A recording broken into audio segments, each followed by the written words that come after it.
Hace 20 años aproximadamente, se creó una licencia de juego genérica llamada OGL, Open Game License.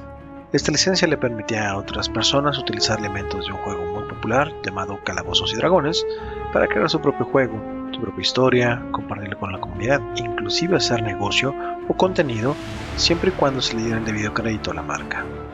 Incluía nombres de personajes, criaturas, reglas, mecánicas de juego y básicamente todo lo que generaba la idea del juego mismo. Esto funcionará muy bien por un tiempo en la comunidad de los juegos de rol, de mesa y aún en los juegos de video. Había sido muy exitoso, así como las ventas mismas de Calabozos y Dragones. Los años anteriores habían sido muy vastas, llegando a más de $1 billón.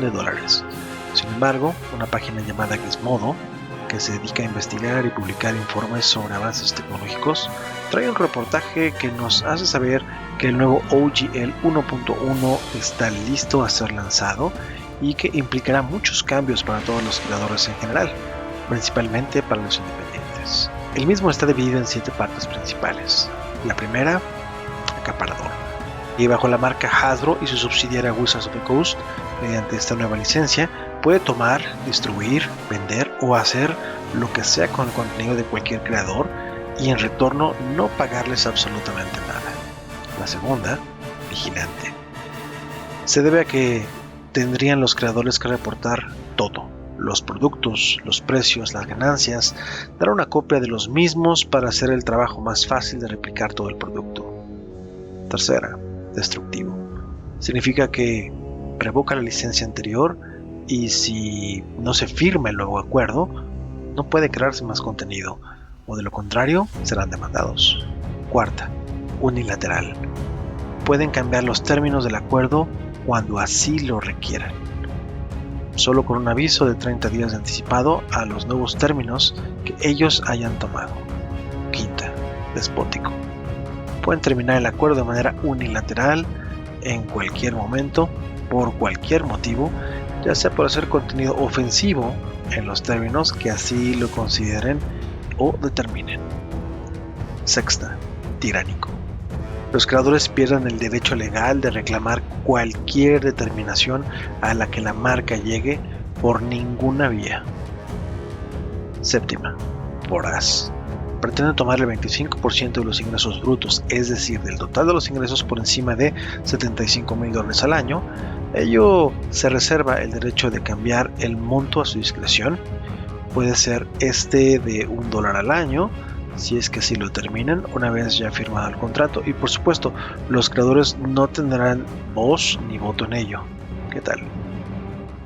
La cabeza de Wizards está una persona que estaba a cargo de Microsoft Xbox, y a partir de entonces esta marca se ha movido principalmente hacia la micromonetización de las cosas, intentando empujar hacia adelante un nuevo proyecto llamado One D&D, donde ya no son importantes las miniaturas, el pintar las mismas y tampoco los libros. La idea es vender todo virtual, perfecto en 3D. Desde tu personaje, sus armas, las armaduras, las piezas del calabozo, los enemigos, las nuevas reglas y los dados.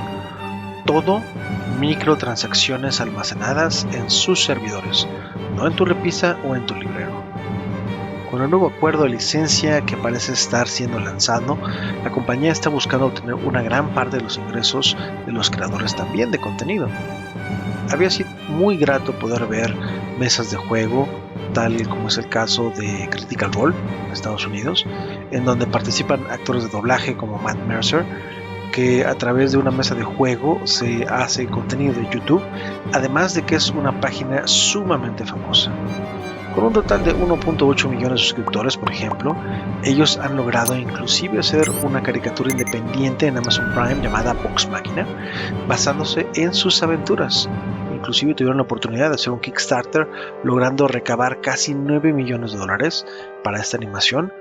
Así que con todo esto en juego y las cartas sobre la mesa, el mundo del juego solo esperaba un anuncio por parte de Wizards para dar legalidad a este atroz ultimátum. El futuro del juego pendía de un hilo.